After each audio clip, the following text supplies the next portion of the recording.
Good morning, everybody, and can I reiterate the Lord Mayor's welcome to Newcastle upon Tyne, the Civic Centre here this morning. This is a really good time to have a conference like this about cycling. Let me explain why. I think cycling is undergoing a revolution. Might be a quiet revolution, but it's a revolution nonetheless.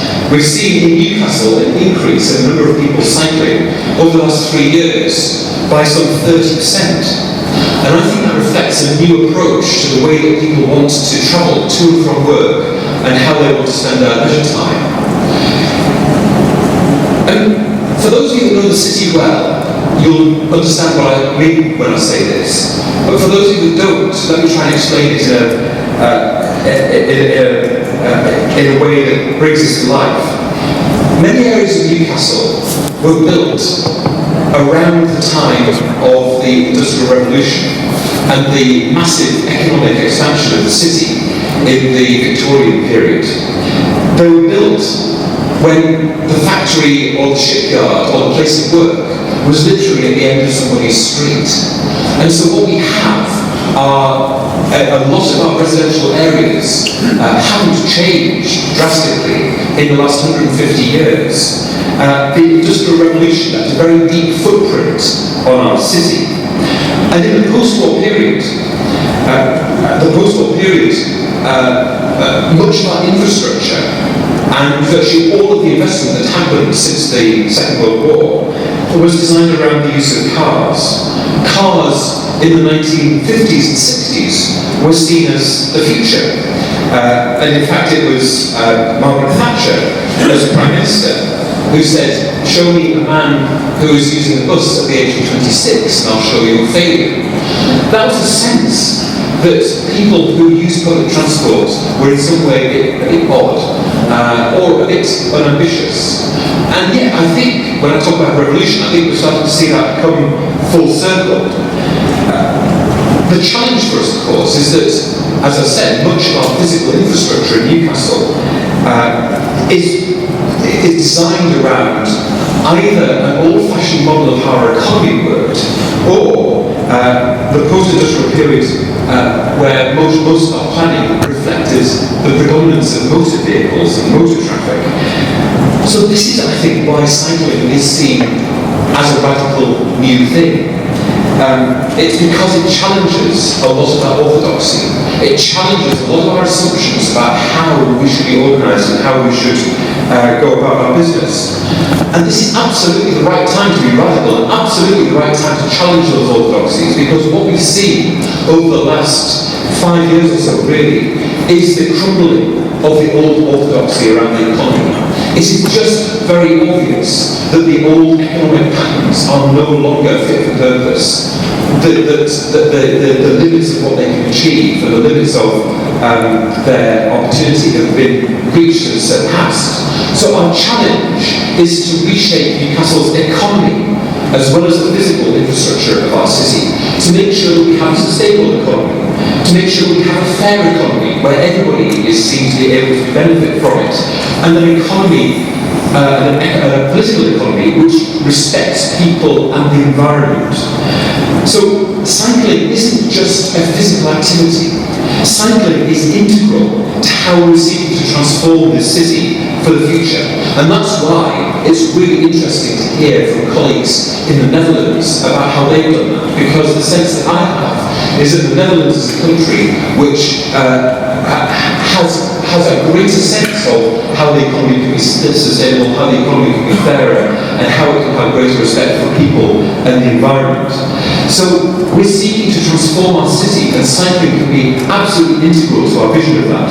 We have to do that physically, in terms of ensuring we have the right strategic cycle routes. We've already sought to increase the amount of cycling parking spaces that there are around the place. And we've already given a commitment that every new development that we consider as a council, and every new development that we consider the planning application for as a council, will consider cycling infrastructure as a part of that. So there's a job to transform the physical infrastructure, physical layout of the city. But I think cycling can also transform the city in the social realm as well. We know full well about the health benefits of people cycling on a more regular basis. We, as a local authority, now have direct responsibility for public health services resources within the city.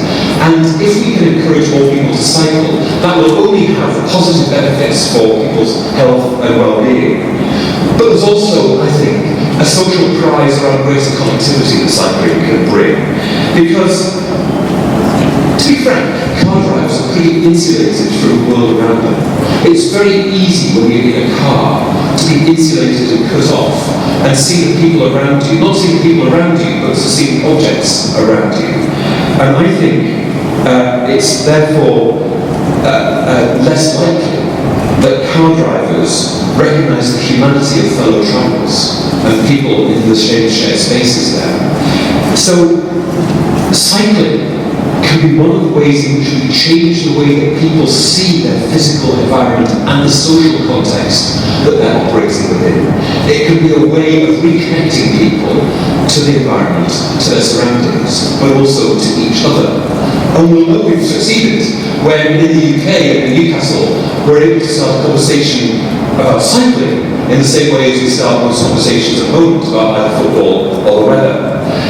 So we know we have a strong, active cycling community which is very supportive of what we're trying to achieve here. We know we have a vibrant cycling business sector and really strong commitment from lots of partner organisations. So this conference and the workshop that was held yesterday are the first steps in forging that partnership with practitioners right across Europe and the UK for designing streets for cycling. And as the Lord Mayor reminded us, roads and journeys don't stop at local authority boundaries, and it isn't our way in Newcastle to work in isolation from our neighbours. So it's good that we're joined today by officers and a number of councillors from neighbouring authorities, Gateshead, North Tyneside, South Tyneside, Sunderland, Northumberland and Durham. Together, we and our communities will bring about a transformation of how we travel across our region. Of course, there's much more that we need to do if we want to be a trailblazing city for cycling. We have to think about the human skills that we need to develop. I remember when I was growing up, every kid who went to my school knew how to change a puncture. We knew what to do with a puncture repair kit. We knew what to do in the back lane with washing a roll full of water. And it feels to me like we've lost some of that skill, some of those just ability to maintain a bike.